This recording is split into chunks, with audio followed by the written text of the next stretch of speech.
तो PYQ special में आपका स्वागत है और आज हम पढ़ेंगे केंद्रीय मंत्री परिषद। केंद्रीय मंत्री परिषद एक बहुत ही महत्वपूर्ण एक टीम होती है, एक मंत्रियों का समूह होता है जो सरकार चलाने में मदद करते हैं। अगर सही से देखा जाए तो देश को चलाने वाले जो असली लोग होते हैं यही मंत्री होते हैं।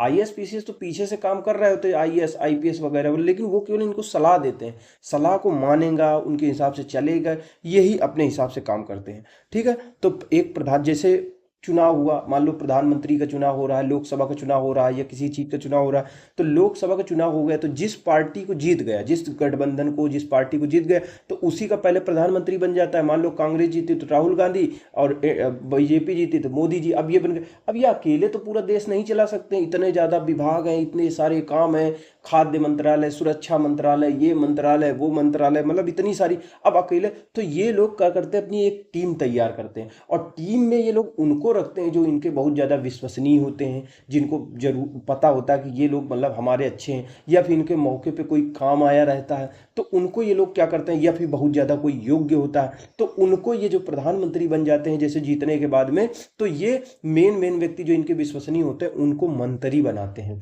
अब ये मंत्री क्या करते हैं, ये मंत्री हो गए प्रधानमंत्री, जितने भी मंत्री नियुक्ति किए अब, और जो प्रधानमंत्री, अब ये एक टीम के रूप में ये काम करेंगे। ठीक है, जितने भी काम होगा ये सारे काम ये करेंगे और देश को चलाने का ये काम करेंगे। ठीक है, तो इस तरह से होती है, इसको कहते हैं केंद्रीय मंत्रिपरिषद, क्योंकि काम कर रही है केंद्र में। इसी तरह राज्यों में भी होता है जो मुख्यमंत्री की के हिसाब से बनते हैं, और इन मंत्रियों का मतलब कि ऐसे चुनाव होता है। 3 तरह के मंत्री होते हैं। पहले होते हैं कैबिनेट मंत्री और राज्य मंत्री, उप मंत्री। जो कैबिनेट मंत्री होते हैं, बहुत मेन जो विभाग होते हैं उनको दिया जाता है। जैसे कुछ मेन काम होते हैं, तो जैसे रक्षा मंत्रालय हो गया, संचार हो गया, विदेश मंत्रालय हो गया, जैसे बहुत ही मेन जो मंत्रालय होते हैं उनको दिए जाते हैं जो कैबिनेट मंत्री होते हैं। और जो उप मंत्री और राज्य मंत्री होते हैं वो कैबिनेट मंत्री की सहायता कर रहे होते हैं, यानी इस तरह के मंत्री होते हैं। इनके बारे में हम देखेंगे, तो पहले नोट्स पढ़ेंगे और बाद में हम इसको ये पढ़ेंगे, क्या कहते हैं, क्वेश्चन आंसर। तो चलिए शुरू करते हैं। केंद्रीय मंत्रिपरिषद में प्रधानमंत्री, कैबिनेट मंत्री, राज्य मंत्री और उप मंत्री शामिल होते हैं। यानी प्रधानमंत्री देखिए है ही, कैबिनेट मंत्री है, राज्य मंत्री है, उप मंत्री। कैबिनेट मंत्री में मुख्यमंत्री होते हैं जिनको बड़े विभाग मंत्रालय दिए जाते हैं। राज्य मंत्री कैबिनेट मंत्री की सहायता करते हैं और उप मंत्री भी इसी तरह के छोटे मंत्री होते हैं। ठीक है, 74 के 1 के अनुसार राष्ट्रपति को सहायता और सलाह देने के लिए एक मंत्री परिषद होगी जिसका प्रधानमंत्री होगा। राष्ट्रपति अपने कृत्यों का प्रयोग करने में मंत्रिपरिषद की सलाह के अनुसार काम करेगा। यह कहा गया है 42वें संविधान संशोधन 1976 कि राष्ट्रपति जो होगा, कहा गया, जैसे संविधान में लिख दिया गया है कि देश का कार्यात्मक जो देश को चलाएगा, कौन चलाएगा, राष्ट्रपति चलाएगा, लेकिन उसकी सहायता करने के लिए प्रधानमंत्री और उसकी मंत्रिपरिषद होगी और मंत्रिपरिषद की सलाह के अनुसार काम करेगा। और आगे चल के ये भी लिख दिया गया कि सलाह को बिल्कुल पूरी तरीके से बाध्य मानने के लिए, हाँ, राष्ट्रपति एक बार कह सकता है कि पुनर्विचार के लिए भेज दे। तो यही कह रहा है 42वें संविधान संशोधन द्वारा कह दिया गया कि जो राष्ट्रपति होते हैं अपने कृत्यों को जो भी काम करेंगे वो मंत्रिपरिषद की सलाह से काम करेंगे। परंतु राष्ट्रपति मंत्रिपरिषद से कोई भी जो सलाह दी है उसको कह सकता है कि साधारणतया या अन्यथा पुनर्विचार करने की अपेक्षा कर सकेंगे।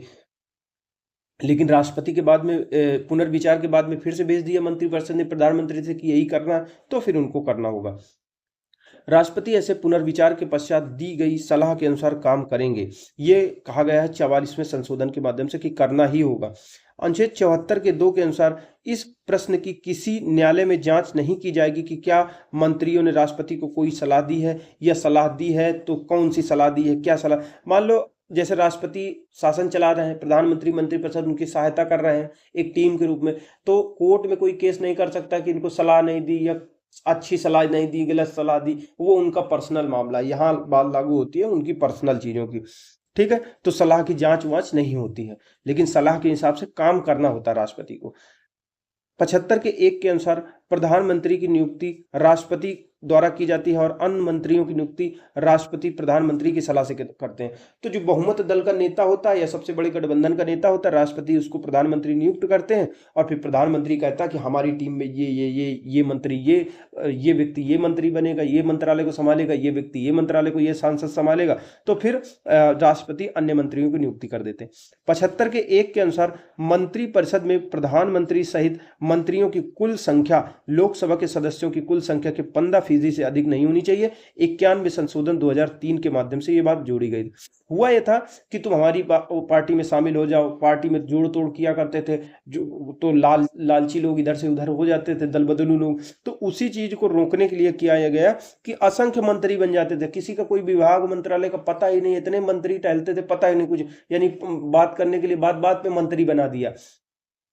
तो इसी को रोकने के लिए साफ साफ 2003 में एक प्रावधान किया गया 91वें संविधान संशोधन के माध्यम से कि जितने भी मंत्री बनेंगे तो जितने भी लोकसभा सदस्यों की संख्या है उसकी 15% से ज्यादा आप मंत्री नहीं बना सकते हो। ये 75 के एक के का में लिख दिया गया स्पष्ट रूप से 2003 में। अनुच्छेद 75 के 2 के अनुसार मंत्री राष्ट्रपति के प्रसाद पर्यंत अपना पद धारण करते हैं। ठीक है। 75 के 3 के अनुसार मंत्रिपरिषद लोकसभा के प्रति सामूहिक रूप से उत्तरदायी होती है। ठीक है। तो होता क्या है कि राष्ट्रपति के प्रसाद पर्यंत अपने पद पर धारण करते हो, लेकिन ऐसा नहीं कि राष्ट्रपति किसी भी समय हटा देता है। राष्ट्रपति क्या होता है, प्रधानमंत्री की बात सुनता है, प्रधानमंत्री जिसको हटा देता है तो राष्ट्रपति उसको हटा देता है। तो इसको कहते हैं कि राष्ट्रपति के प्रसाद पर्यंत अपने पद पर बने रहते हैं। अब होता क्या है, मंत्रिपरिषद लोकसभा के प्रति सामूहिक रूप से उत्तरदायी होती है, यानी लोकसभा से ही बने होते हैं लोग। तो लोकसभा के प्रति जो भी ये काम करते हैं, कानून पास करते हैं, योजना लाते हैं, तो इनको लोकसभा में इनको जवाब देना रहता है। इनकी सामूहिक उत्तरदायित्व रहती है। जैसे क्रिकेट में एक व्यक्ति गलती करेगा तो पूरी टीम हार जाएगी, कोई ये नहीं कह सकता कि हमारी गलती नहीं रहती। तो यानी लोकसभा के प्रति जो मंत्रिपरिषद पूरी की पूरी होती है, जितने भी लोकसभा में होते हैं विपक्षी दल के भी नेता होंगे, उनको जवाब देना होता है, इनकी सामूहिक उत्तरदायित्व होता है। ठीक है। अगर आगे बात करें तो संविधान में मंत्रिमंडल जो शब्द है इसका प्रयोग अनुच्छेद 352 के खंड 3 में इसका प्रयोग किया गया। तो मंत्रिमंडल शब्द का प्रयोग कहीं नहीं है, केवल 352 के खंड 3 में कहा गया। 352 में क्या है, आपातकाल है। तो आपातकाल में ये कहा गया कि जो राष्ट्रीय आपातकाल यानी लगता है तो मंत्रिमंडल के सलाह से लगता है, तो इसी हिसाब से इसमें मंत्रिमंडल शब्द का प्रयोग 352 में किया गया है। कैबिनेट या मंत्रिमंडल प्रधानमंत्री सहित कैबिनेट स्तर के मंत्रियों की परिषद होती है, यानी इसमें बड़े मंत्री होते हैं कैबिनेट स्तर के। मंत्रीय उत्तरदायित्व के कारण अधिकारी अनामता के सिद्धांत से संरक्षित रहते हैं और अधिकारियों के द्वारा किए गए कार्यान्वयन की जिम्मेदारी अंतिम रूप से मंत्री की होती है। यानी मंत्री जितने भी अधिकारी होते हैं जो इनको सलाह दे रहे होते हैं मंत्रियों को, तो ये अनामता के सिद्धांत के तहत काम करते हैं। इनका कोई नाम नहीं होता, ये केवल सलाह दे देते हैं। लेकिन अगर वो ये सदन में पेश करेंगे, कोई जैसे प्लान तैयार करके सचिव ने दिया इनको, तो ये काम करेंगे। अगर फेल हो जाएगा तो जिम्मेदारी किसकी होगी, मंत्री की होगी। उसको IAS अधिकारी या फिर जो सिविल सर्विसेज ने सलाह दी है उसको कोई कुछ नहीं बोलेगा। तो ये अनामता के सिद्धांत से क्या रहते हैं, संरक्षित रहते हैं, बचे रहते हैं। ठीक है। और इसकी जिम्मेदारी कौन लेती है, अगर बड़ाई होगी तो किसकी होगी, मंत्री की होगी, और जो अपमान होगा तो किसका होगा, मंत्री का होगा। फिर मंत्री अकेले में जाके फिर सुनाएगा अच्छी तरीके से अधिकारियों को, लेकिन सामने नहीं होता, अनामता होता है, छुपे हुए रहते हैं। केंद्रीय कैबिनेट सचिवालय सीधे प्रधानमंत्री के अधीन होता है। तो कैबिनेट सचिवालय जो होता है ना, सीधे प्रधानमंत्री के अधीन होता है। इसका प्रशासनिक प्रमुख कैबिनेट सचिव होता है, जो सिविल सर्विसेज बोर्ड का भी अध्यक्ष होता है। अनुच्छेद 75 के 5 के अनुसार कोई मंत्री जो निरंतर 6 माह किसी अवधि तक संसद के किसी सदन का सदस्य नहीं है, उस अवधि की समाप्ति पर मंत्री नहीं रहेगा। यानी मान लो किसी को मंत्री बना दिया गया है तो 6 महीने के अंदर उसको किसी न किसी सदन की सदस्यता लेनी होगी, चाहे उसको मनोनयन के माध्यम से भेजना पड़े, चाहे चुनाव के माध्यम से भेजना पड़े, तभी वो मंत्री रह सकता है। 6 महीने के बाद में कोई ऐसा व्यक्ति मंत्री नहीं रह सकता है जो किसी भी सदन का सदस्य नहीं है। प्रधानमंत्री तथा अन्य मंत्रियों को शपथ कौन दिलाता है, तो राष्ट्रपति द्वारा दिलाई जाती है। प्रधानमंत्री अपना त्यागपत्र राष्ट्रपति को देता है। संघीय मंत्रिमंडल की बैठक की अध्यक्षता कौन करता है, प्रधानमंत्री करता है। संघीय मंत्रिमंडल जो होता है उसकी अध्यक्षता कौन करेगा, प्रधानमंत्री ही तो करेगा। अनुच्छेद 78 के अनुसार प्रधानमंत्री राष्ट्रपति को ऐसी सूचना देगा जो संघीय प्रशासन और विधायन के बारे में उसके द्वारा मांगी गई होगी।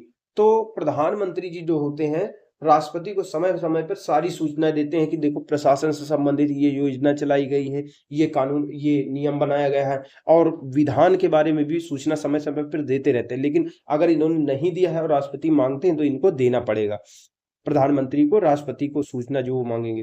15 अगस्त 1947 को केंद्र में मंत्रालयों की संख्या उस समय कितनी थी, 18 थी। वर्तमान में केंद्र में प्रधानमंत्री कार्यालय के अतिरिक्त मंत्रालयों की संख्या 53 हो चुकी है। तो इस तरह हमारा नोट्स खत्म हुआ। अब हम इसके क्वेश्चन आंसर देखेंगे। तो चलिए शुरू करते हैं। पहला नंबर हमारा क्वेश्चन है, भारत के संविधान के अनुच्छेद 300 के अनुसार भारत की सरकार का कानूनी नाम क्या है? तो भारत की सरकार का कानूनी नाम है द यूनियन ऑफ इंडिया। यह अनुच्छेद 300 में उल्लेख किया गया। भारत के संविधान के अनुच्छेद 300 के अनुसार भारत की सरकार कानूनी नाम क्या है? भारत संघ है, द यूनियन ऑफ इंडिया ये नाम है। इस अनुच्छेद के खंड 1 के अनुसार भारत सरकार भारत संघ के नाम से वाद ला सकती है और उस पर वाद चलाया जा सकेगा। आपने सुना होगा, कहते हैं भारत संघ, केशवानंद भारती बनाम ये संघ ऐसे करके, तो भारत संघ है जो असली नाम है, वो भारत संघ ही है, द यूनियन ऑफ इंडिया।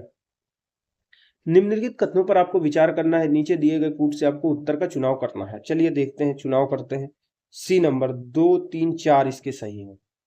2, 3 और 4। प्रधानमंत्री की नियुक्ति राष्ट्रपति द्वारा की जाती है।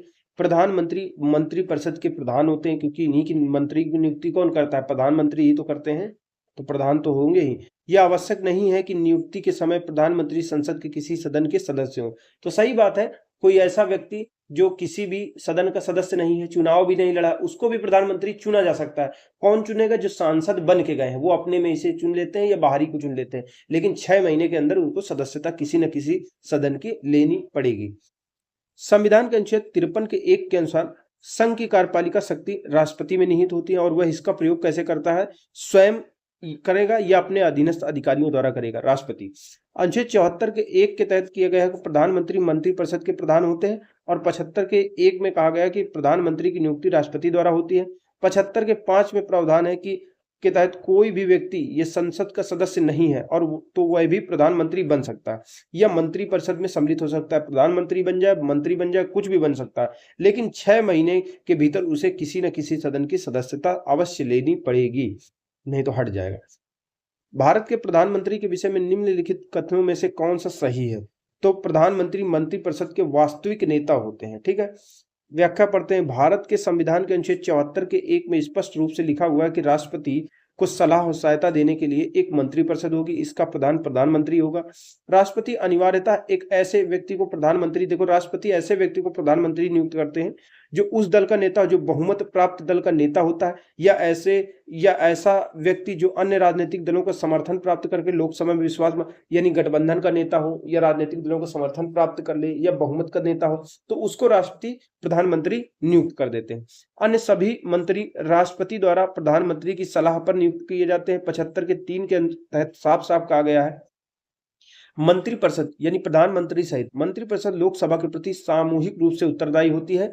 प्रधानमंत्री व्यवहार में किसी भी मंत्री को बर्खास्त कर सकते हैं, यानी व्यवहारता अगर देखा जाए तो किसी भी मंत्री से पद कौन लेता है? छीनता है, देता है, प्रधानमंत्री देते हैं, लेकिन प्रधानमंत्री सीधा नहीं, राष्ट्रपति से कह देते हैं तो राष्ट्रपति हटा देते हैं। तो इसीलिए कहा जाता है राष्ट्रपति के प्रसाद पर्यंत, लेकिन वो रियल में अगर देखो तो प्रधानमंत्री के प्रसाद पर्यंत है, लेकिन व्यवहार में प्रधानमंत्री द्वारा हटाया जा सकता, बर्खास्त किया जा सकता है। व्यवहार में प्रधानमंत्री जो होता है मंत्रिपरिषद का वास्तविक नेता होता है। चौथा नंबर क्वेश्चन, भारत का प्रधानमंत्री क्या होता है? नियुक्त किया जाता है। कौन नियुक्त करता है?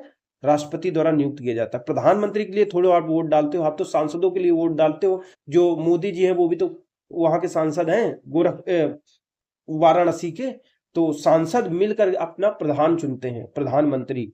ठीक है, तो भारत का प्रधानमंत्री मुख्य है किसका?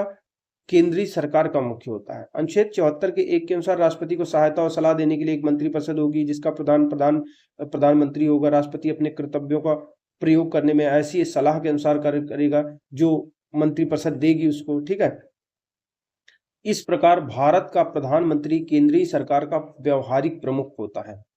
छठवां नंबर, भारतीय संविधान के अनुच्छेद 78 में प्रावधान है किसके दायित्वों का? प्रधानमंत्री के दायित्वों का अनुच्छेद 78 में दिया गया है। तो देखिए, प्रधानमंत्री के दायित्वों के बारे में बताया जा रहा है। भारतीय संविधान के अनुच्छेद 78 में प्रधानमंत्री के दायित्वों का प्रावधान किया गया है। तो प्रधानमंत्री का क्या कर्तव्य होता है?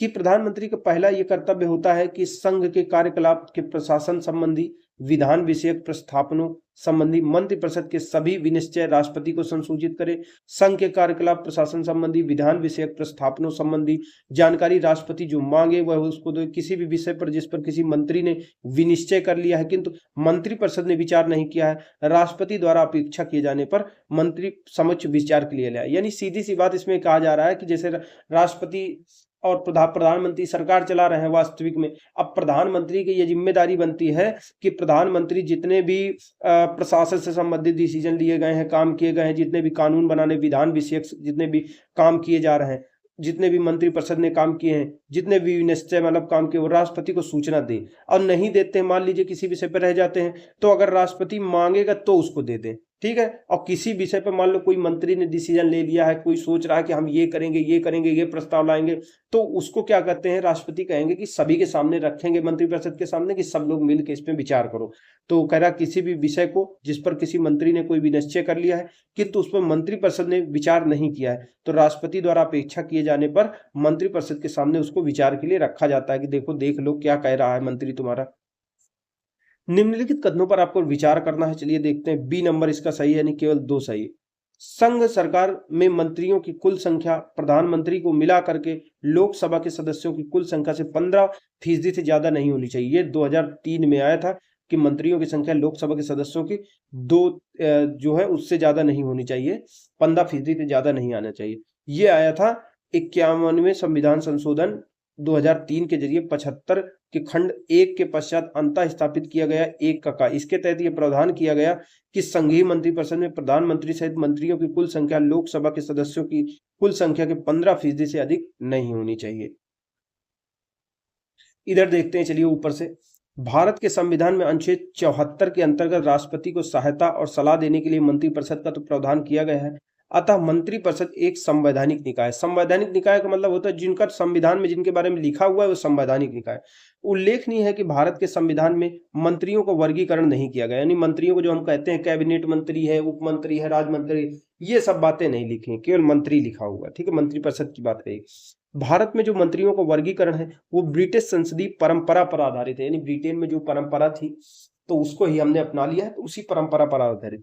वर्तमान में भारत में संघीय मंत्रिपरिषद में प्रधानमंत्री के अतिरिक्त मंत्रियों की 3 श्रेणियां होती हैं जो परंपरा से हमने ली है, कैबिनेट मंत्री, स्वतंत्र प्रभार वाले राज्य मंत्री और राज्य मंत्री, ठीक है। ये सब दिए गए हैं।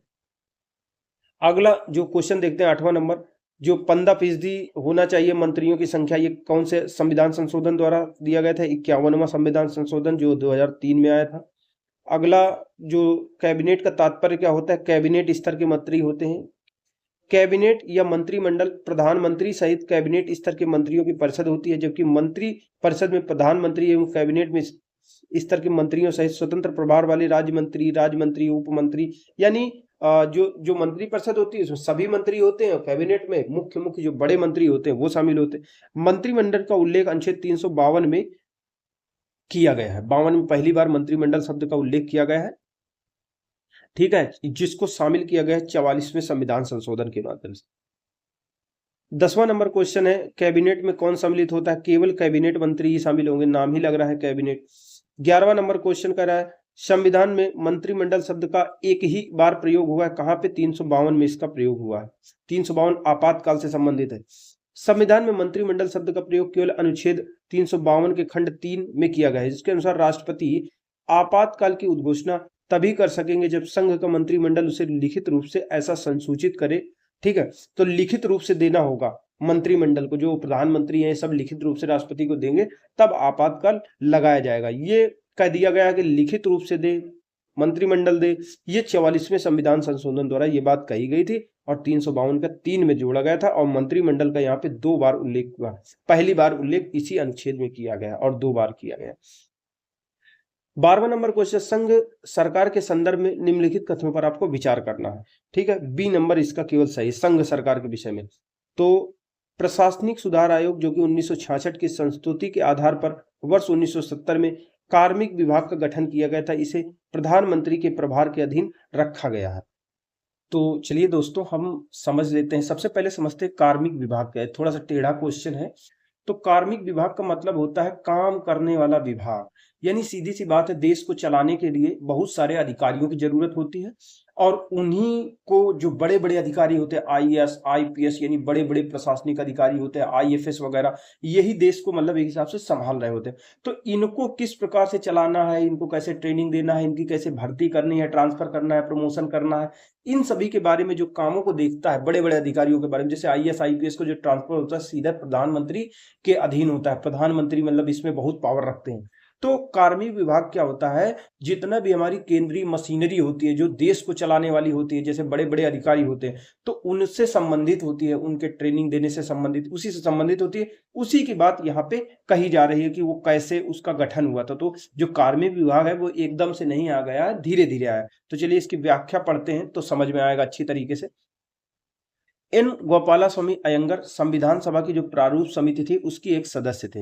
यानी एन गोपालास्वामी अयंगर ने अपनी 1950 में एक अपनी रिपोर्ट दी। रिपोर्ट में केंद्र सरकार की मशीनरी का पुनर्गठन एक रिपोर्ट निकाली और इसमें मंत्रियों के समूह बनाए जाने, कार्मिकों की क्षमताओं में सुधार करने और एक संगठन एवं प्रक्रिया प्रभाग की स्थापना करने की अनुशंसा की थी। यानी गोपालास्वामी अयंगर ने 1950 में ही अपनी रिपोर्ट में कह दिया था कि एक ऐसा मतलब कि आप मंत्रियों के समूह बनाओ ताकि मंत्री अच्छे से काम कर सके। जो हमारे कार्मिक यानी बड़े बड़े जो अधिकारी होते हैं वो उनकी क्षमता में कैसे सुधार किया जाए, कैसे अच्छी ट्रेनिंग दिया जाए, IAS IPS सारे अधिकारियों को अच्छी तरीके से हमारे देश को चला सके। यानी कार्मिकों की क्षमताओं में सुधार करने और एक संगठन एवं प्रक्रिया प्रभाग की स्थापना करने संबंधित अनुशंसा की थी। उसी समय बनाया था कि हमारा जैसे देश को एक बड़ा कंपनी मान लो और उसको जो प्रधानमंत्री CEO हो गया, CEO हो गया, जो हमारे देश को चलाते हैं। और होता है एक HR होता है कंपनी में। HR क्या होता है, जितना भी ह्यूमन रिसोर्स होता है, जितने भी बड़े बड़े मतलब कंपनी के अंदर जितने भी कर्मचारी भर्ती होते हैं तो उन कर्मचारी का प्रमोशन करना, ट्रेनिंग करना, ये HR के अंतर्गत आता है। तो HR है क्या, हमारा कार्मिक प्रभाग।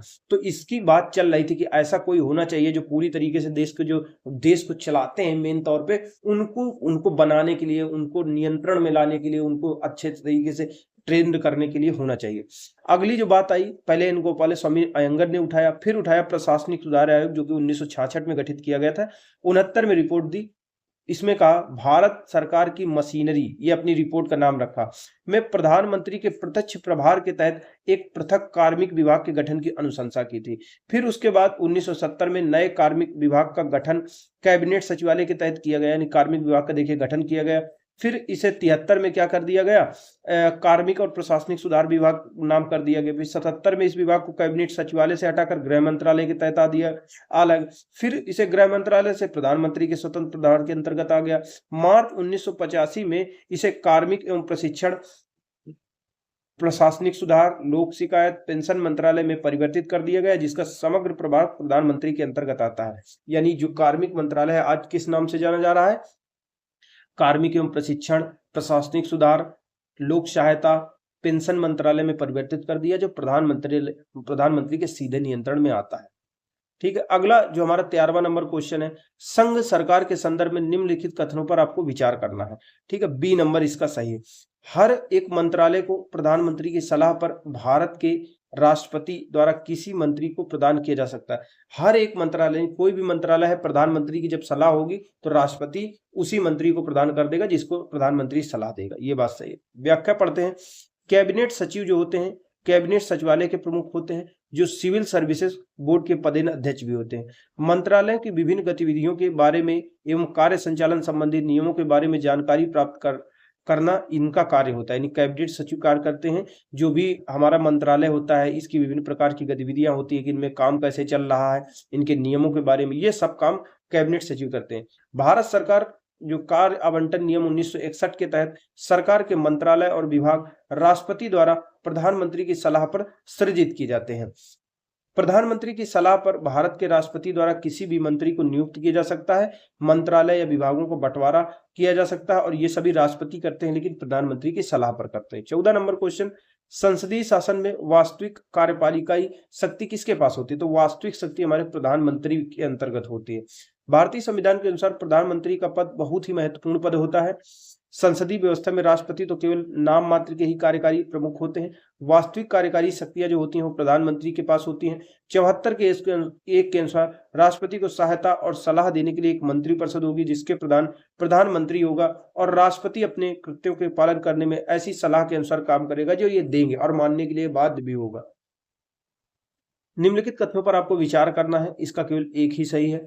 राष्ट्रपति भारत सरकार का कार्य अधिक सुविधापूर्वक किए जाने के लिए मंत्रियों में उक्त कार्य के आवंटन के लिए नियम बनाएगा। राष्ट्रपति नियम बनाते हैं लेकिन प्रधानमंत्री सारा सलाह वगैरह देंगे। ठीक है, तो भारतीय संविधान के अनुच्छेद 77 के 1 के अनुसार भारत सरकार की समस्त जो कार्यपालिका शक्तियां होती हैं, जितने भी कार्यपालिका संबंधी काम किए जाते हैं, अंतर्राष्ट्रीय स्तर पर समझौते होते हैं, एम्बेसडर नियुक्त किए जाते हैं, कोई बड़ी परियोजना चलाई जाती है, वो राष्ट्रपति के नाम से ही की हुई कही जाएगी। अनुच्छेद लेकिन की हुई कही जाएगी राष्ट्रपति के द्वारा, लेकिन कर्ता कौन है?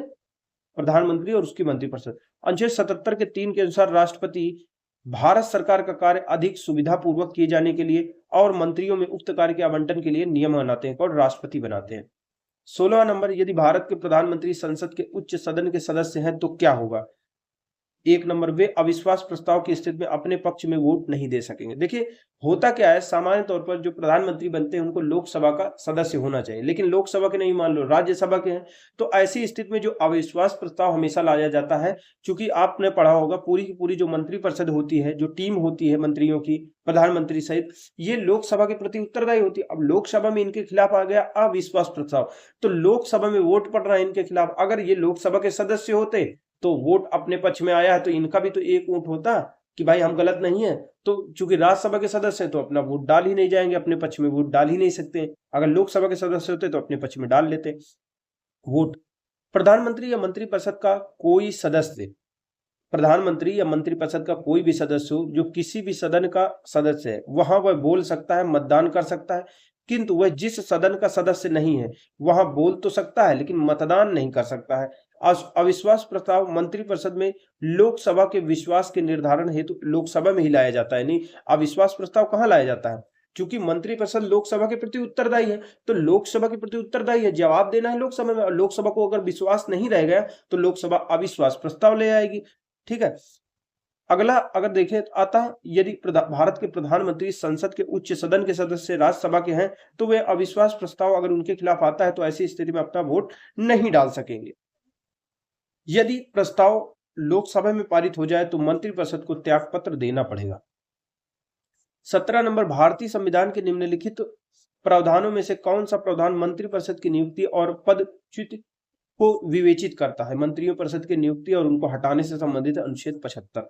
अनुच्छेद 75 मंत्रिपरिषद की नियुक्ति और पदच्युति को विवेचित करता है। 75 के 1 के अनुसार प्रधानमंत्री की नियुक्ति राष्ट्रपति करते हैं और जो अन्य मंत्रियों की नियुक्ति राष्ट्रपति प्रधानमंत्री की सलाह से कम करते हैं। और मंत्री जो होते हैं 75(2) के अनुसार लिखा कि राष्ट्रपति के प्रसाद पर्यंत पद धारण करते हैं। आमतौर पर भारत के प्रधानमंत्री कौन होते हैं? तो आमतौर पर लोकसभा के ही सदस्य होते हैं। ठीक है, संविधान के अनुसार प्रधानमंत्री दोनों में से किसी भी सदन के सदस्य हो सकते हैं। आमतौर पर लोकसभा के ही सदस्य होते हैं क्योंकि लोकसभा जनता के द्वारा प्रत्यक्ष रूप से निर्वाचित निकाय होता है, वह लोकतांत्रिक ढंग से निर्वाचित सरकार का प्रतिनिधित्व करते हैं। फिर भी राज्यसभा से प्रधानमंत्री बनाए जाने पर कोई भी ऐसा प्रतिबंध नहीं है, लेकिन ज्यादातर लोकसभा से ही आप देखोगे कि प्रधानमंत्री हैं। 19 नंबर क्वेश्चन है, भारत के प्रधानमंत्री की नियुक्ति के समय ये जरूरी नहीं होती कि संसद के दोनों सदनों में से एक का आवश्यक रूप से वह सदस्य हो, लेकिन ऐसा जरूरी नहीं कि प्रधानमंत्री जैसे सांसद चुनते हैं ऐसे भी व्यक्ति को चुन सकते हैं जो सांसद नहीं होता, लेकिन 6 महीने के अंदर आवश्यक रूप से किसी एक सदन का उनको सदस्य हो जाना चाहिए। तो ये बात लिखी हुई है 75 के 5 के अनुसार दिया है कि प्रधानमंत्री पद पर नियुक्ति किए जाने के 6 महीने के भीतर उन्हें लोकसभा या राज्यसभा किसी के भी सदस्य बन जाना होगा, नहीं तो 6 महीने बाद वे अपने पद पर नहीं बने रहेंगे। 20 नंबर, भारत का प्रधानमंत्री बनने के लिए न्यूनतम आयु कितनी होनी चाहिए? तो 25 वर्ष होनी चाहिए, क्योंकि लोकसभा का सदस्य बनने के लिए न्यूनतम आयु 25 वर्ष होती है। अनुच्छेद 75 के 1 के अनुसार राष्ट्रपति प्रधानमंत्री की नियुक्ति करते हैं। वह व्यक्ति संसद सदस्य यानी लोकसभा या राज्यसभा का सदस्य बनने के लिए अनिवार्य होगा। ठीक है, लोकसभा के सदस्य के लिए कम से कम 25 वर्ष की आयु होनी चाहिए, राज्यसभा के सदस्य के लिए 30 वर्ष की आयु होनी चाहिए। अतः प्रधानमंत्री के लिए कितनी? 25 वर्ष की आयु होनी चाहिए लोकसभा की स्थिति में। प्रधानमंत्री को राष्ट्रपति के द्वारा नियुक्त किया जाता है, जो बहुमत दल का नेता होता है। संविधान के अनुच्छेद 75 के 1 के अनुसार प्रधानमंत्री को राष्ट्रपति द्वारा नियुक्त किया जाता है। समांतर राष्ट्रपति क्या करते हैं? जो बहुमत प्राप्त पार्टी होती है उसके द्वारा नामित व्यक्ति वह संसद का सदस्य है या नहीं है इसकी बात नहीं है, उनको जो बहुमत प्राप्त दल का नेता होता है उसी को प्रधानमंत्री नियुक्त किया जाता है। तथापि लोकसभा में किसी भी दल का पूर्ण बहुमत अगर नहीं है तो यह पूरी तरह से राष्ट्रपति के विवेक पर निर्भर करता है कि वह किसे प्रधानमंत्री नियुक्त करता है, किसको मौका देता है कि कौन सा दल प्रधानमंत्री बनने के लिए अपनी सरकार बनाने के लिए आए। 22वां नंबर क्वेश्चन कह रहा है, अग्र लिखित में से कौन सा वक्तव्य सही है? आपको सही कथन बताना है। अपने मंत्रिमंडल में मंत्री के रूप में काम करने के लिए व्यक्तियों को चयन में पूर्णतः स्वविवेक का प्रयोग होता है। अपने मंत्रिमंडल में मंत्री के रूप में काम करने के लिए व्यक्तियों का चयन करने में पूर्णतः स्वविवेक का प्रयोग करता है कौन? भारत का प्रधानमंत्री। भारत के जो प्रधानमंत्री होते हैं वो जिसको चाहे मंत्री बना सकते हैं, जिसको चाहे चुन सकते हैं, और ये स्वविवेक से काम करते हैं। मंत्रियों के चयन में वह स्वविवेक का प्रयोग करते हैं कौन? प्रधानमंत्री, क्योंकि प्रधानमंत्री मंत्रिपरिषद के प्रधान होते हैं और यही इन्हीं की सलाह पे कोई व्यक्ति मंत्री बनाया जाता है, तो इन्हीं के अनुसार काम करेंगे। जिसको चाहेंगे उसको बना देंगे, जिसको चाहेंगे हटा सकते हैं। ठीक है, 75 के 5 के अनुसार मंत्री पद से मुक्त हो जाना पड़ेगा अगर क्या कहते हैं 6 महीने से आप सदस्यता नहीं ग्रहण करते, वो ही बात लिखी हुई है। 23 नंबर, कोई मंत्री जो निरंतर 6 मास की अवधि तक संसद के किसी सदन का सदस्य नहीं है, उस अवधि की समाप्ति पर मंत्री नहीं रहेगा।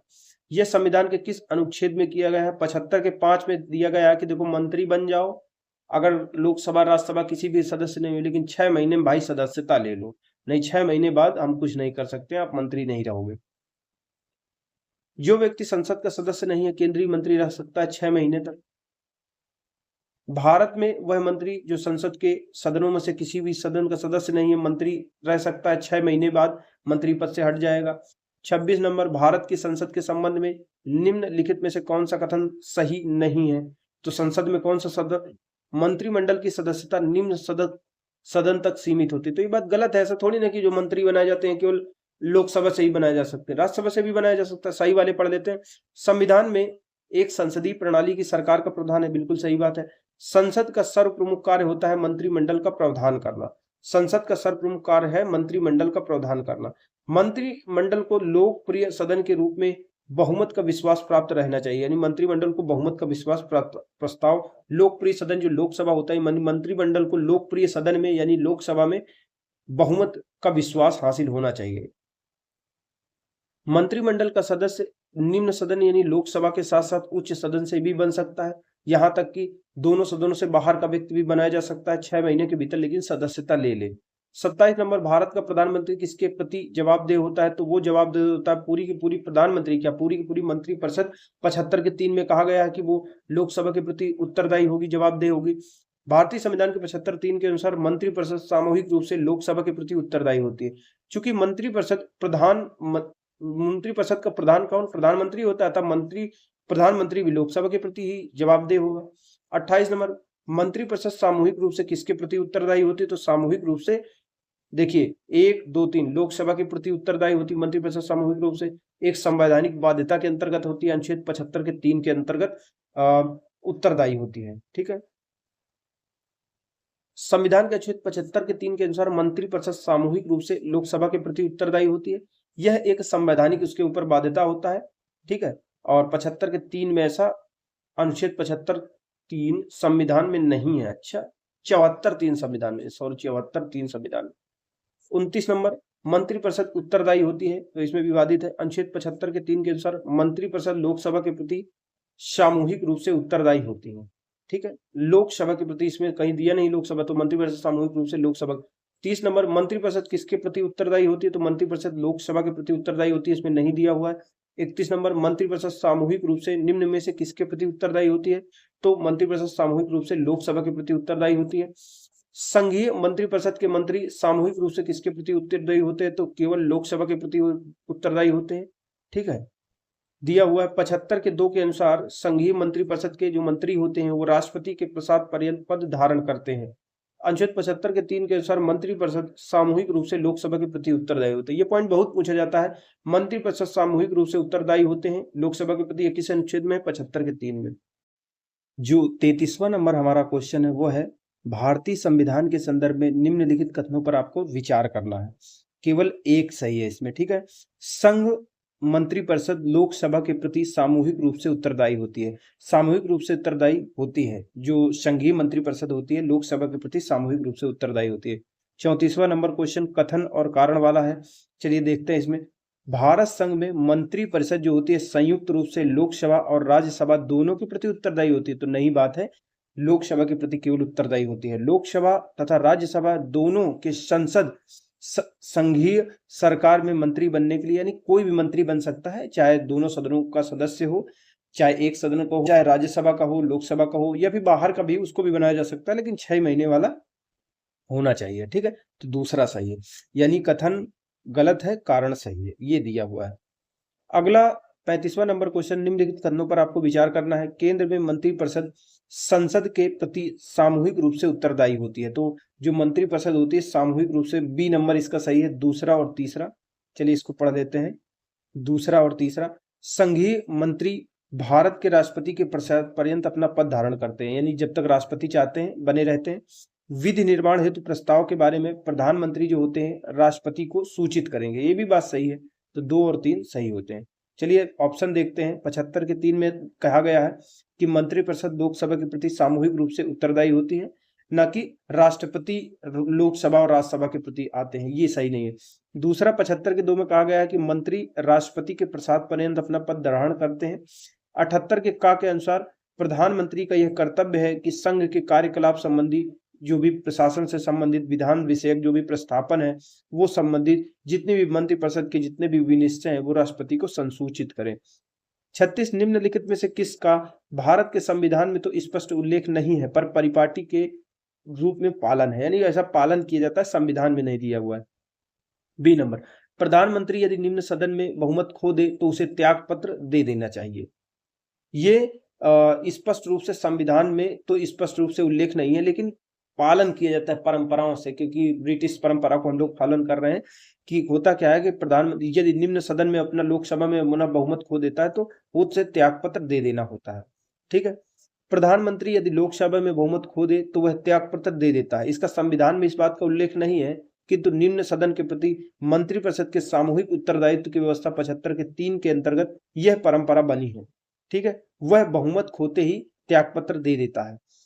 37 नंबर, भारतीय राजनीतिक व्यवस्था में कार्यपालिका किसके अधीन होती है? तो कार्यपालिका विधायिका के अधीन होती है। जो सरकार होती है वो कैसे, कार्यपालिका को कहते हैं सरकार, और विधायिका होती है जो कानून बनाने वाले लोग संसद होते हैं, जो राज्यसभा लोकसभा में बैठते हैं, और राज्यसभा लोकसभा में बैठने वाले ही कुछ लोग मिलकर सरकार चलाते हैं, तो इसी के अधीन होती है, क्योंकि यहीं पे उनको जवाब देना रहता है। भारत में संसदात्मक शासन प्रणाली अपनाई गई है। भारतीय राजनीतिक व्यवस्था में कार्यपालिका जो होती है वो विधायिका के अधीन रहकर काम करती है। आप देखेंगे कि उनको जवाब देना पड़ता है सरकार को, हर मंत्री सरकार का जवाब देता है लोकसभा में आकर के, तो इसी के अधीन कार्य करना होता है, क्योंकि राजनीतिक कार्यपालिका का गठन विधायिका के सदस्यों में से ही होता है, और कार्यपालिका यानी मंत्रिपरिषद सामूहिक रूप से विधायिका यानी लोकसभा के प्रति उत्तरदायी होती है। 38 नंबर क्वेश्चन, निम्नलिखित में से कौन सा एक प्रस्ताव भारत में मंत्रिपरिषद रख सकती है? तो मंत्रिपरिषद कौन सा रख सकती है? मंत्रिपरिषद लाती है विश्वास प्रस्ताव। मान लीजिए उसको ऐसा लगता है कि विश्वास नहीं हासिल है तो विश्वास प्रस्ताव लेके आती है और उसको पारित होना जरूरी होता है। अगर विश्वास प्रस्ताव नहीं पारित होता है तो ये सरकार के लिए सही नहीं होता है। संसद में विश्वास प्रस्ताव मोशन ऑफ कॉन्फिडेंस समर्थन प्रस्ताव के रूप में सरकार द्वारा ही रखा जाता है। इस प्रकार के प्रस्ताव को संसद यानी लोकसभा में ही स्वीकृत यानी अस्वीकृत किया जाता है। सरकार विश्वास प्रस्ताव संसद यानी लोकसभा में तभी लाती है जब उसे लोकसभा में अपना बहुमत सिद्ध करना होता है। विश्वास प्रस्ताव प्रधानमंत्री, उनकी मंत्रिपरिषद, उनमें से कोई एक सदस्य रख सकता है, कोई भी रख दे जो भी मंत्रिपरिषद में शामिल है। जबकि लोकसभा में सरकार के विरुद्ध अविश्वास प्रस्ताव की बात आती है तो किसी भी सदस्य द्वारा उसको लाया जाता है। लोकसभा में अविश्वास प्रस्ताव पारित हो जाने पर मंत्रिपरिषद को त्याग पत्र देना पड़ता है। बाकी भर्त्सना प्रस्ताव, स्थगन प्रस्ताव ये सामान्यतः विपक्ष द्वारा लाए जाते हैं। तो अविश्वास प्रस्ताव अगर पारित हो गया है तो त्याग पत्र देना पड़ जाता है मंत्रिपरिषद को, सरकार गिर जाती है। 39 नंबर, किसी सदन के सदस्यों द्वारा बहुमत से अविश्वास प्रस्ताव किसी सदन के सदस्यों द्वारा बहुमत से अविश्वास प्रस्ताव पास होने पर मंत्रिपरिषद को त्याग पत्र देना होता है। कहाँ पे? लोकसभा में अविश्वास प्रस्ताव अगर पारित हो जाए। 40 नंबर क्वेश्चन, अपना त्याग पत्र देने के बाद भारत में अपना त्याग पत्र देने के बाद में भारत एक मंत्री को अपना त्याग पत्र देने के बाद में भारत में एक मंत्री को अपना त्याग पत्र के विषय में लोकसभा में व्यक्तिगत वक्तव्य देने के लिए किसकी अनुमति की आवश्यकता होती है? ये स्पीकर होता है, जो अध्यक्ष होता है लोकसभा अध्यक्ष। तो लोकसभा अध्यक्ष यानी पहले त्याग पत्र दे देगा, फिर अपना जो भाषण देगा तो भाषण के विषय में अनुमति मांगेगा किससे? लोकसभा अध्यक्ष, क्योंकि लोकसभा अध्यक्ष ही चला रहा है बैठक को। तो लोकसभा की प्रक्रिया एवं संचालन संबंधी नियम जो बने हुए हैं कि लोकसभा की कैसे प्रक्रिया होगी, क्या संचालन होगी, उसके संबंधित एक नियम बनाया गया। नियम 199 के अंतर्गत मंत्री को अपने त्याग पत्र के विषय में लोकसभा में व्यक्तिगत वक्तव्य, लोकसभा जो अध्यक्ष होता है उसकी अनुमति की आवश्यकता होती है कि हम कुछ कहना चाहते हैं, जो हम त्याग पत्र दे रहे हैं क्यों दिए थे, क्या कारण है, ये सारी चीजें किसी भी चीज के बारे में यदि मंत्री वक्तव्य नहीं देना चाहता है तो स्पीकर द्वारा उसको त्याग पत्र के विषय में बोलने के लिए बाध्य नहीं किया जा सकता। यह मंत्री की अपनी स्वतंत्र इच्छा में होती है कि कुछ बोलना चाहता है, अध्यक्ष से अनुमति मांगेगा, अध्यक्ष कह रहा है बोलो भाई बोल लो, तो बोल लेगा कुछ बहुत। मंत्रिपरिषद के विरुद्ध अविश्वास प्रस्ताव लाने के लिए लोकसभा के सदस्यों की संख्या कितनी होनी चाहिए? तो 50 सदस्य अगर लोकसभा के इकट्ठा हो जाएं, कह दे हमें अविश्वास प्रस्ताव ले आए तो ला सकते हैं। ये लोकसभा के प्रक्रिया एवं संचालन संबंधी नियम 198 के तहत मंत्रिपरिषद के विरुद्ध अविश्वास प्रस्ताव लाने के लिए लोकसभा के कम से कम 50 सदस्यों का समर्थन जरूरी होता है। लोकसभा में मंत्रिपरिषद के विरुद्ध जो अविश्वास प्रस्ताव लाया जाता है उसमें न्यूनतम कितने सदस्य संख्या होती है? तो 50 सदस्यों का मतलब समर्थन की जरूरत होती है। भारत में अविश्वास प्रस्ताव के विषय में निम्नलिखित कथनों पर आपको विचार करना है, सी दोनों सही है। पहला, भारत के संविधान में किसी अविश्वास प्रस्ताव का कोई उल्लेख नहीं, यानी संवैधानिक नहीं है, संविधान में ऐसी कोई बात नहीं। अविश्वास प्रस्ताव केवल लोकसभा में ही पूर्व स्थापित किया जा सकता है, यानी अविश्वास प्रस्ताव के बारे में संविधान में कोई बात नहीं दिया गया, ये परंपराओं में दिया गया है, परंपरा से हम अपनाए हैं, ब्रिटेन की परंपरा को अपनाए हैं, तो उसी हिसाब से। और इसको कहाँ लाया जा सकता है? केवल लोकसभा में ही लाया जा सकता है। देखिए 75 का 3 हमारा क्या कह रहा है कि मंत्रिपरिषद जो होती है लोकसभा के प्रति सामूहिक रूप से उत्तरदायी होती है, यानी लोकसभा में ही उसको उसके द्वारा किए गए कामों के बारे में जवाब देना होता है। अतः अविश्वास प्रस्ताव केवल लोकसभा में ही पूर्व स्थापित किया जा सकता है। इसके साथ ही भारत के संविधान में किसी अविश्वास प्रस्ताव का कोई उल्लेख नहीं, यानी संविधान में उल्लेख नहीं। अनुच्छेद 118 के 1 के अनुसार संसद का प्रत्येक सदन अपनी प्रक्रिया और कार्य संचालन के विनियम के लिए नियम बना सकता है, यानी संसद का प्रत्येक सदन जो अपना संचालन के लिए नियम बनाता है वो स्वयं बनाता है, ठीक है। लोकसभा अपने नियम बनाएगी और राज्यसभा अपने नियम बनाएगी, ये अनुच्छेद 118 के 1 के अनुसार कहा गया। अतः लोकसभा ने अपने नियम 198 में मंत्रिपरिषद के विरुद्ध अविश्वास प्रस्ताव की प्रक्रिया के लिए नियम बनाया कि अविश्वास प्रस्ताव कैसे लाया जा सकता है, ये लोकसभा में नियम बनाया गया। इस प्रकार अविश्वास प्रस्ताव का उल्लेख संविधान में नहीं होकर के लोकसभा के नियम में है 198 में। 44 नंबर, अविश्वास प्रस्ताव के संबंध में निम्नांकित में से कौन सा कथन सही नहीं है, यानी कौन सा कथन अविश्वास प्रस्ताव के बारे में सही नहीं है, तो इसमें विवाद है। चलिए व्याख्या पढ़ लेते हैं। 15 अगस्त 2023 को लोकसभा में कुल 28 अविश्वास प्रस्ताव, यानी 2023 में 15 अगस्त के दिन लोकसभा में कुल 28 अविश्वास प्रस्ताव और 11 विश्वास प्रस्ताव लाए गए। लाल बहादुर शास्त्री ने अपने प्रधानमंत्री काल में प्रतिवर्ष लगभग अधिकतम 1.5 से ज्यादा अविश्वास प्रस्तावों का सामना किया था। उनके करीब 1.5 वर्ष के शासनकाल में 3 बार अविश्वास प्रस्ताव लाया गया था। लोकसभा के नियम 198 के तहत अविश्वास प्रस्ताव लाए जाने के लिए किसी सदस्य द्वारा लिखित सूचना लोकसभा स्पीकर को नहीं बल्कि लोकसभा के महासचिव को देनी होती है, यानी जो अविश्वास प्रस्ताव लाया जा रहा है उसकी सूचना महासचिव को देनी होती है। 50 सदस्य इसके लिए चाहिए होते हैं। अविश्वास प्रस्ताव के लोकसभा में ही रखा जा सकता है क्योंकि मंत्रिपरिषद लोकसभा के प्रति सामूहिक रूप से उत्तरदायी होती है, ऐसा 75 के 3 में बताया गया है। 45 नंबर, केंद्रीय मंत्रिपरिषद के त्याग पत्र देने के उपरांत निम्नांकित में से कौन सी एक स्थिति सही नहीं होती, यानी मंत्रिपरिषद के त्याग पत्र देने के बाद में राष्ट्रपति शासन थोड़ी लागू हो जाता है। क्या होता है, राष्ट्रपति वैकल्पिक व्यवस्था बनने तक उन्हें बने रहने के लिए कह देते हैं, यानी राष्ट्रपति जैसे मंत्रिपरिषद ने त्याग पत्र दे दिया तो जब तक वैकल्पिक दूसरी सरकार नहीं आ जाती है तो राष्ट्रपति कहते हैं कि आप जब तक दूसरी सरकार, दूसरा बहुमत नहीं बन जाता है, कोई सरकार चलाने नहीं आता, तो आप ही चलाइए। वैकल्पिक व्यवस्था से अभिप्राय यथाशीघ्र नई सरकार के गठन हेतु आम चुनाव कराए जाने से। अपदस्थ मंत्रिपरिषद अपने पद पर नई सरकार बनने तक अपने पद का निर्वाह करते रहते हैं, ये बात सही। राष्ट्रपति शासन राज्यों में संवैधानिक तंत्र के विफल हो जाने की दशा में लगाया जाता है अनुच्छेद 356 के तहत। भारतीय संविधान में केंद्रीय मंत्रिपरिषद अगर त्याग पत्र दे देती है तो ऐसी स्थिति में केंद्र में राष्ट्रपति शासन लागू होने की कोई व्यवस्था नहीं होती, वैकल्पिक होने तक की वही मंत्रिपरिषद काम करती है। जबकि नई सरकार नहीं आ जाती तो पुरानी सरकार होती थी, त्याग पत्र जरूर दे दिया लेकिन वही संभालती रहती है। 46 नंबर क्वेश्चन है, प्रदेश का कौन सा नेता नेहरू की कमेटी में पहले गृह मंत्री और बाद में रक्षा मंत्री बने थे? तो ये कैलाश नाथ काटजू थे। वो नेहरू जी की सरकार जिस समय चल रही, नेहरू जी की कमेटी में पहले गृह मंत्रालय मंत्री और बाद में क्या बने थे, रक्षा मंत्री बने थे, कैलाश नाथ काटजू। 47 नंबर क्वेश्चन है, स्वतंत्र भारत के प्रथम वित्त मंत्री कौन थे? तो स्वतंत्र भारत में प्रथम वित्त मंत्री रहे थे, चलिए व्याख्या देखते हैं। स्वतंत्र भारत के प्रथम वित्त मंत्री आर के षणमुखम चिट्टी थे। 15 अगस्त 1947 से 17 अगस्त 1948 तक ये अपने पद पर रहे। कौन?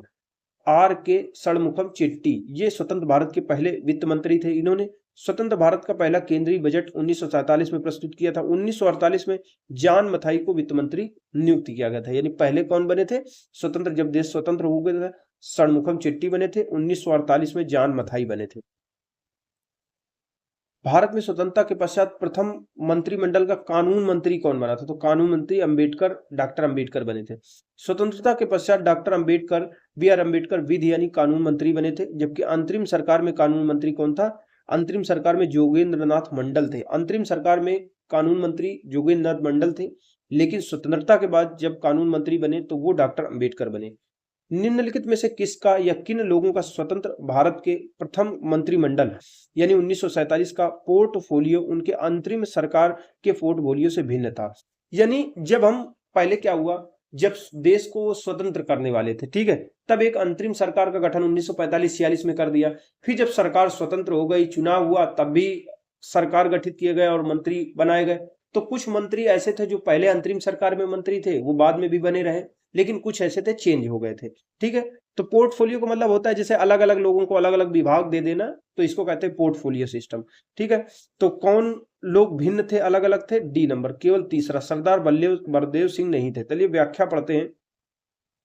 प्रश्नगत व्यक्तियों का स्वतंत्र भारत के प्रथम मंत्रिमंडल यानी 1947 में पोर्टफोलियो क्या था, कौन कौन क्या क्या था? जगजीवन राम श्रम मंत्री थे। 1947 में जब देश आजाद हुआ तो अंतरिम सरकार गठित की गई थी, तो जगजीवन राम श्रम मंत्री। डॉक्टर राजेंद्र प्रसाद खाद्य और कृषि मंत्री। ठीक है, CH भाभा, होमी जहांगीर भाभा जिसको कहते हैं, CH भाभा, ये वाणिज्य मंत्री थे। बलदेव सिंह रक्षा मंत्री थे। लेकिन जब अंतरिम सरकार पुनर्गठित अंतरिम सरकार 46 में हुई, यानी पहले सरकार स्वतंत्रता के बाद तुरंत गठित की गई, फिर अंतरिम सरकार गठित की गई, में पोर्टफोलियो इस प्रकार था। जगजीवन राम श्रम मंत्री बने रहे, डॉक्टर राजेंद्र प्रसाद खाद्य और कृषि मंत्री बने रहे, और CH भाभा ये खान मंत्री बने रहे। ठीक है, ये वाणिज्य मंत्री थे, और विद्युत मंत्री बलदेव सिंह रक्षा मंत्री बन गए। ठीक है, इस प्रकार से कौन अलग हो गया? केवल बलदेव सिंह अलग हो गए। बलदेव सिंह को दूसरा चीज दे दिया गया, ये ना शामिल है। भारत के 12वें प्रधानमंत्री कौन थे? तो 12वें प्रधानमंत्री थे देवगौड़ा। भारत के व्यक्ति के अनुसार देखें तो 12वें प्रधानमंत्री थे गुलजारी लाल नंदा को शामिल करके। कार्यवाहक प्रधानमंत्री भी एक रहे गुलजारी लाल नंदा, अगर उनको भी शामिल कर दिया जाता है तो व्यक्ति के अनुसार 12वें प्रधानमंत्री HD देवगौड़ा थे, जो 1996 से लेकर 97 तक पद पर रहे। इस संदर्भ में वर्तमान प्रधानमंत्री नरेंद्र मोदी देश के 15वें, व्यक्ति के अनुसार 15वें प्रधानमंत्री हैं। भारत के प्रधानमंत्री के आधिकारिक वेबसाइट में नरेंद्र मोदी जी को 15वें प्रधानमंत्री के रूप में बताया गया, उल्लेख किया गया। 51 नंबर, प्रधानमंत्रियों को उनके कार्यकाल के साथ मिलान कीजिए कि कौन सा प्रधानमंत्री कब कब आया है। तो चलिए यहीं पे देख लेते हैं। HD देवगौड़ा, फिर चंद्रशेखर, फिर अटल बिहारी वाजपेयी, वीरेंद्र कुमार गुजराल, विश्वनाथ प्रताप सिंह, इस प्रकार से इनका कार्यकाल रहा। जो देवगौड़ा थे 96 से 97, चंद्रशेखर बने 90 से 91 के बीच में, अटल बिहारी वाजपेयी जी बने 98 से 2004 के बीच में, इसी तरह दूसरे भी बने। 52 नंबर जो हमारा क्वेश्चन है वो कह रहा है निम्नलिखित में से कौन एक से अधिक बार प्रधानमंत्री नियुक्त किया गया? तो एक से अधिक बार कौन बना है? सभी, जवाहरलाल नेहरू, इंदिरा गांधी, अटल बिहारी, गुलजारी लाल नंदा, ये सभी एक से अधिक बार बने। गुलजारी लाल नंदा 2 बार बन चुके, एक बार कार्यकारी प्रधानमंत्री। 53 नंबर, निम्नलिखित में से किन्होंने अपने राजनीतिक जीवन में भारत के प्रधानमंत्री का पद एक बार से अधिक समानांतर के बाद सुशोभित किया? कौन एक बार से ज्यादा प्रधानमंत्री बने? तो चलिए फिर से देख लेते हैं। वही C नंबर है 3, 4, 5, यही एक बार से ज्यादा बने हैं। 3, 4, 5, ठीक है, ये एक बार से ज्यादा बने हुए हैं। अगला जो 54 नंबर क्वेश्चन है, भारत के किस प्रधानमंत्री की मृत्यु देश से बाहर हुई थी? तो लाल बहादुर शास्त्री जी की मृत्यु हो गई थी। कहा जाता है कि अमेरिका ने इनको मरवाया था। कितना हरामखोर है अमेरिका, ईरान के लोगों को मरवा दिया, कितने लोगों को, नेताओं को मरवाता रहता है। ईरान वाले को मरवा दिया, गद्दाफी को मरवा दिया, इधर वेनेजुएला के उसको लेके चला गया, उधर चे गुवेरा को मरवाया था। भारत के द्वितीय जो प्रधानमंत्री लाल बहादुर शास्त्री जी की मृत्यु देश के बाहर ताशकंद यानी उज्बेकिस्तान की राजधानी में 66 में हुई थी। 55 नंबर, निम्नलिखित राज्यों और उनसे संबंधित मुख्यमंत्रियों का मिलान करें जो भारत के प्रधानमंत्री, राज्य बताने हैं, उनसे संबंधित मुख्यमंत्री रहे जो भारत के प्रधानमंत्री भी बन गए हैं, उनके बारे में बताना है आपको। चलिए, पी नरसिम्हा राव ये देश के प्रधानमंत्री बने हैं, ये अविभाजित आंध्र प्रदेश के मुख्यमंत्री थे। मोरारजी देसाई बंबई के थे, ये प्रधानमंत्री। एच.डी. देवगौड़ा ये कर्नाटक के मुख्यमंत्री। चरण सिंह अविभाजित उत्तर प्रदेश के थे। नरेंद्र मोदी गुजरात के मुख्यमंत्री थे। जो अगला हमारा क्वेश्चन है 56 नंबर, निम्नलिखित में से कौन भारत के प्रधानमंत्री बनने से पहले किसी भी राज्य के मुख्यमंत्री नहीं थे? तो चंद्रशेखर किसी भी राज्य के मुख्यमंत्री नहीं थे। बाकी देवगौड़ा जी हो गए, पीवी नरसिम्हा राव, मोरारजी देसाई, ये सभी मुख्यमंत्री रहे अलग अलग राज्यों के। 57 नंबर, निम्नलिखित में से कौन भारत के प्रधानमंत्री से बनने से पहले किसी राज्य के मुख्यमंत्री नहीं रहे? तो कौन नहीं रहे? चंद्रशेखर नहीं रहे, मतलब दिया हुआ है। अब 58 नंबर, निम्नलिखित में से कौन अपने प्रधानमंत्रित्व काल में लोकसभा के सदस्य थे? तो लोकसभा के सदस्य कौन थे? चंद्रशेखर थे। देवगौड़ा, आई.के. गुजराल, डॉक्टर मनमोहन सिंह अपने प्रधानमंत्रित्व काल में लोकसभा के नहीं बल्कि राज्यसभा के सदस्य थे। आपने सुना होगा मनमोहन सिंह कुछ बहुत नहीं बोलते थे क्योंकि इनको बनाया गया था, ये राज्यसभा के सदस्य थे, चुनकर नहीं आए थे, कांग्रेस ने इनको बनाया था। जबकि चंद्रशेखर ये 90 से 91 के मध्य में भारत के प्रधानमंत्री थे और इस दौरान वे बलिया के लोकसभा निर्वाचन क्षेत्र से निर्वाचित हुए थे। ठीक है, यानी कौन कौन राज्यसभा के? गुजराल, मनमोहन सिंह और देवगौड़ा। ये गुजराल सोचिए इतने महत्वपूर्ण व्यक्ति हैं, इनके नाम में आई.आर. जब आप पढ़ेंगे तो आई के गुजराल सिद्धांत सुनेंगे। ये बहुत इंटरनेशनल रिलेशन के क्षेत्र में बहुत अच्छा सिद्धांत दिए थे कि कैसे संबंध अच्छे बनाए जाए। ये राज्यसभा के सांसद थे। 59 नंबर, भारत के प्रधानमंत्रियों में से कौन अपने कार्यकाल में संसद में कभी भी उपस्थित नहीं हुए? तो चौधरी चरण सिंह कभी भी उपस्थित नहीं हुए। उसके पीछे का एक रीजन था कि कभी भी उस समय बैठक ही नहीं हुई, थोड़े समय के लिए बने थे और उस समय तक क्या हुआ, जब तक प्रधानमंत्री से हट ही गए वो संसद की कोई बैठक ही, सत्र ही नहीं चालू हुआ। तो चौधरी चरण सिंह 28 जुलाई 1979 से 14 जनवरी 1980 तक भारत के प्रधानमंत्री रहे। उनके पूरे कार्यकाल के दौरान लोकसभा की बैठक ही नहीं हुई। लोकसभा की निर्धारित बैठक से एक दिन पूर्व ही कांग्रेस द्वारा अपना समर्थन वापस ले लिया गया, तो चौधरी चरण सिंह को प्रधानमंत्री पद से इस्तीफा देना पड़ा था। 60 नंबर, निम्नलिखित में से कौन भारत के संघीय वित्त मंत्री रह चुके? तो संघीय वित्त मंत्री यानी केंद्र सरकार में वित्त मंत्री कौन कौन रह चुका है? चारों रह चुके हैं। कौन कौन से चारों हैं? चलिए देखते हैं। वीपी सिंह भी रह चुके हैं वित्त मंत्री, ठीक है, देश में। वाई.बी. चौहान भी रह चुके हैं, वेंकट रमन, प्रणब मुखर्जी, ये सभी वित्त मंत्री भी रह चुके हैं। 61 नंबर क्वेश्चन है, उदारीकरण, निजीकरण, भूमंडलीकरण की नई आर्थिक नीति घोषित की गई थी, किसके द्वारा घोषित की गई थी? ये नरसिम्हा राव के समय में घोषित की गई थी। जब एलपीजी आया था तो इनके समय में बहुत ज्यादा सुधार हुआ था। उस समय वित्त मंत्री मनमोहन सिंह जी थे। 1991 को तत्कालीन प्रधानमंत्री नरसिम्हा राव ने नई औद्योगिक नीति की घोषणा की थी। इसके द्वारा किए गए आर्थिक सुधारों में उदारीकरण, निजीकरण, भूमंडलीकरण और बाजारीकरण की नीति अपनाई गई थी। ये जो क्या होता है बाजारीकरण, उदारीकरण, निजीकरण, सब इकोनॉमी में अच्छे से हम लोग पढ़ेंगे। मनमोहन सिंह के संबंध में निम्नलिखित में से कौन सा कथन सही नहीं है? तो मनमोहन सिंह वित्त आयोग के पूर्व अध्यक्ष थे, ये बात गलत है। बाकी पूर्व वित्त मंत्री भी रह चुके हैं, रिजर्व बैंक के गवर्नर रह चुके हैं, आईएमएफ जो है उसके भी पूर्व प्रतिनिधि रह चुके हैं, ठीक है, ये सारी चीजें रह चुके हैं, लेकिन वित्त आयोग के अध्यक्ष कभी नहीं रहे। 63 नंबर, मनमोहन सिंह किसके सदस्य थे? मनमोहन सिंह कहां से? असम से राज्यसभा के सदस्य थे। मनमोहन सिंह की बात करें तो 2004 से 14 तक भारत के प्रधानमंत्री रहे।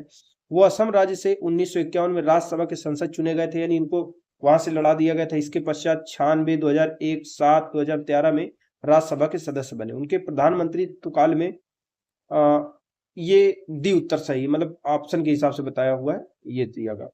64 नंबर, निम्न वाक्यों का अध्ययन कीजिए, नीति कूट से सही उत्तर का चयन कीजिए। इसमें केवल कथन और कारण वाला सही है, इसमें बी सही है, स्पष्टीकरण सही नहीं है। चलिए देखते हैं कथन और कारण वाला। मंत्री नीति बनाते हैं, लोक सेवक उनका क्रियान्वयन करते हैं, बात सही है, क्योंकि संसदीय प्रणाली में मंत्रियों को उत्तरदायित्व का सिद्धांत कार्य करता है, तो ये इसका कोई व्याख्या नहीं है, ठीक है। अगला जो हमारा है, चलिए देखते हैं। मंत्रियों के उत्तरदायित्व के कारण कौन होता है? अधिकारी होते हैं। अधिकारी अनामता के सिद्धांत के तहत संरक्षित रहते हैं। अधिकारियों के द्वारा किए गए कार्यान्वयन की जिम्मेदारी अंतिम रूप से मंत्री लेते हैं।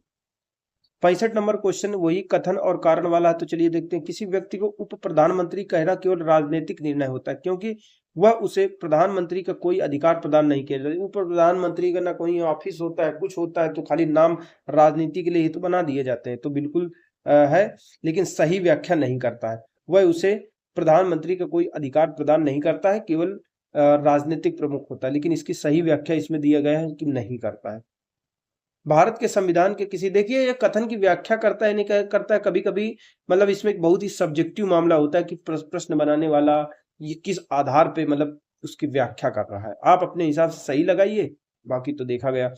इसीलिए क्वेश्चन गलत से बहुत ज्यादा कठिन हो जाते हैं कथन और कारण वाली, क्योंकि व्याख्या कर रहा है कि नहीं कर रहा है उसमें थोड़ा सा कंफ्यूजन आ जाता है, क्योंकि इसमें नजरिए की बात होती है। भारतीय संविधान के किसी अनुच्छेद में उप प्रधानमंत्री के पद और उत्तरदायित्व का निर्वहन का उल्लेख नहीं किया गया।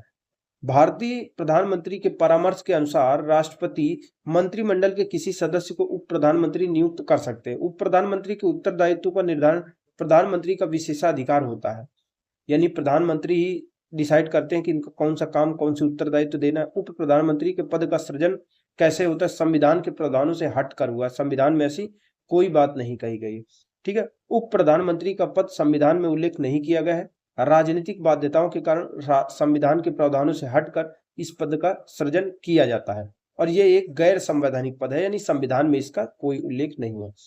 भारत के प्रथम उप प्रधानमंत्री कौन थे, तो सबसे पहले उप प्रधानमंत्री जगजीवन राम जी थे। भारत के प्रथम उप प्रधानमंत्री कौन थे, भारत के प्रथम कह रहा है, भारत प्रश्न क्या कह रहा है, भारत के प्रथम उप प्रधानमंत्री जगजीवन राम थे। जगजीवन राम नहीं, देखिए गलत हो गया, सॉरी, ये थोड़ा सा जल्दबाजी में हो गया। भारत के प्रथम उप प्रधानमंत्री कौन थे, तो सरदार वल्लभ भाई पटेल जी थे।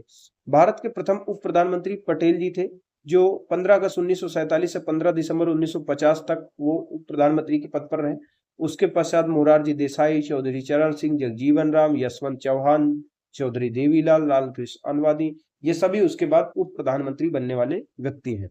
68 नंबर, निम्नलिखित कथनों पर आपको विचार करना है, कौन सा कथन सही है बताना है। डी, ना तो एक ना तो दो, कोई सही नहीं है। कह रहा है भारतीय संघ की कार्यपालिका शक्ति प्रधानमंत्री में निहित होती है, तो भारतीय संघ की कार्यपालिका शक्ति जो होती है राष्ट्रपति में निहित होती है, लेकिन वह इसकी शक्ति का प्रयोग प्रधानमंत्री और मंत्रिपरिषद की सहायता से करता है, ठीक है। अगला देखते हैं, व्याख्या पढ़ देते हैं, ज्यादा सही रहेगा। अनुच्छेद 53 के 1 के अनुसार संघ की कार्यपालिका शक्ति जो होती है राष्ट्रपति में निहित होती है, लेकिन वह इस शक्ति का प्रयोग संविधान के अनुसार स्वयं या अपने अधीनस्थ अधिकारियों के द्वारा, यानी प्रधानमंत्री और मंत्रिपरिषद की सहायता और सलाह से करते हैं। कैबिनेट सचिवालय जो होता है प्रधानमंत्री के प्रत्यक्ष प्रभार के तहत होता है। सचिवालय का प्रशासनिक प्रमुख कैबिनेट सचिव होता है, जो सिविल सेवा बोर्ड का पदेन अध्यक्ष भी होता है। 69 नंबर क्वेश्चन, केंद्रीय सरकार के संदर्भ में निम्नलिखित कथनों पर आपको विचार करना है, ना तो एक ना तो दो, कोई सही नहीं है। अनुच्छेद 75 के 3 के अनुसार मंत्रिपरिषद जो होती है लोकसभा के प्रति सामूहिक रूप से उत्तरदायी होती है। मंत्रीगण संसद के किसी भी सदन के सदस्य हो सकते हैं, मंत्री कहीं से भी बनाए जा सकते हैं, बाहर से भी लोग बना देते हैं। 75 के 5 के अनुसार कोई व्यक्ति जो मंत्री बना दिया गया 6 महीने के अंदर किसी भी सदस्य का मतलब किसी भी सदन का सदस्यता उसको लेनी होती है, नहीं तो वो मंत्री नहीं रहेगा।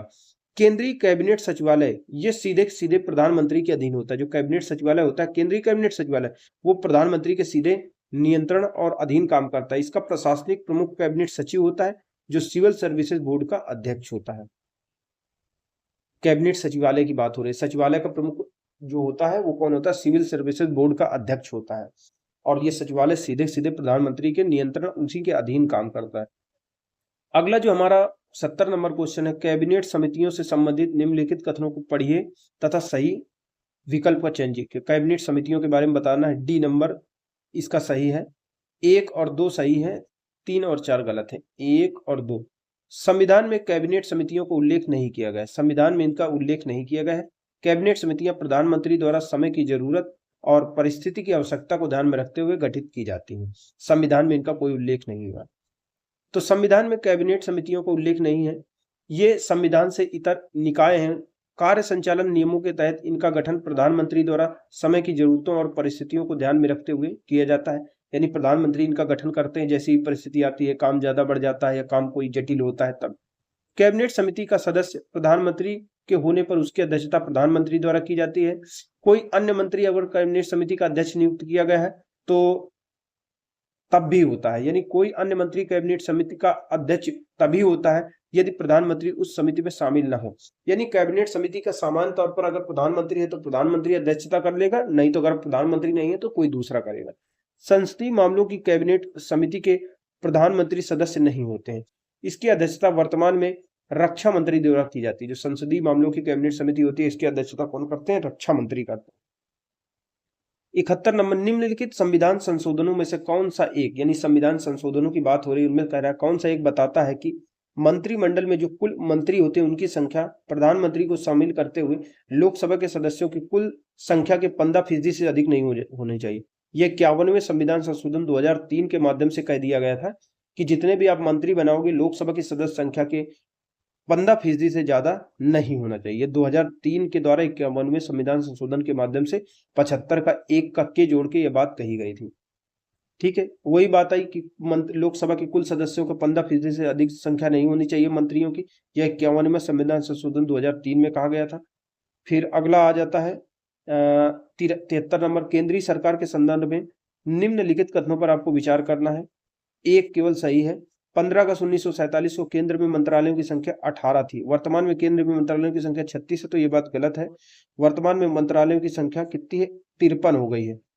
जब देश आजाद हुआ था 15 अगस्त 1947 को, तो मंत्रालयों की संख्या 18 थी, यानी देश आजाद हुआ था 18 मंत्रालय थे, आज 53 हो गए। 74, भारत में जनजाति मामलों के मंत्रालय की स्थापना कब हुई? तो 1999 में जनजाति मामलों के मंत्रालय की स्थापना हुई। भारत में जनजाति मामलों के मंत्रालय की स्थापना 99 में सामाजिक न्याय और अधिकारिता मंत्रालय से अलग करके की गई थी। यह मंत्रालय देश में अनुसूचित जनजातियों के एकीकृत सामाजिक आर्थिक विकास के लिए काम करता है, यानी सामाजिक आर्थिक विकास के लिए काम करता है जनजाति मंत्रालय, सामाजिक न्याय अधिकारिता मंत्रालय, ताकि जो जनजातियां हैं उनका आर्थिक सामाजिक विकास हो सके। 75 नंबर, निम्नलिखित में से कौन सा एक मानव संसाधन विकास मंत्रालय में का विभाग नहीं? मानव संसाधन विकास मंत्रालय के विभाग के अंतर्गत महिला और बाल विकास विभाग नहीं आते। बाकी कौन कौन आते हैं? मानव संसाधन विकास मंत्रालय के अंतर्गत आरंभिक शिक्षा और साक्षरता विभाग, माध्यमिक शिक्षा और उच्च शिक्षा विभाग, तकनीकी शिक्षा विभाग, ये सभी मानव संसाधन विकास मंत्रालय के अंतर्गत आते हैं। शिक्षा मंत्रालय, इसका शिक्षा मंत्रालय का ही पहले क्या नाम था? मानव संसाधन विकास मंत्रालय था।